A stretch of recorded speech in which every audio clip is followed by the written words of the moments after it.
کل جو election campaign تھا ٹریسا میں آئی تھی بیت الفتوح کے اندر، تو وہاں پہ ایک احمدی عورت نے اس سے سوال کیا تھا کہ آپ کہ مسلم وومن کو آپ انکریج کریں گے کہ آپ کے پارلیمنٹ کا حصہ بنے، تو اس نے کہا جی ہم تو کریں گے، اور ایک الیکشن جیتنے کی کوشش بھی کر رہی ہے ایک مسلم وومن.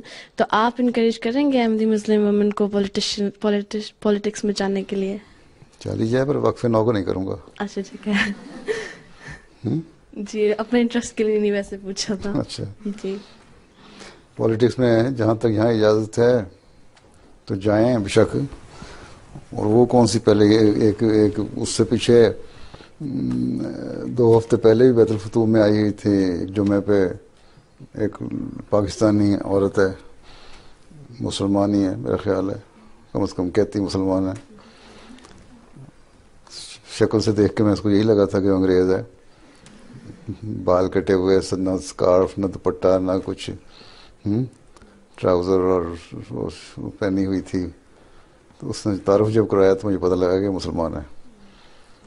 تو اگر اس طرح کی حالت میں رہنا ہے تو بے شک جائیں، ٹھیک ہے.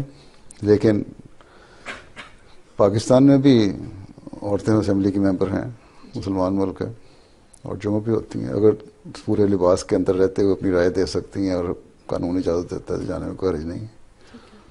ٹھیک. جی لیکن اپنا خیال رکھنا چاہیے پھر، لباس کا بھی حیا کا بھی.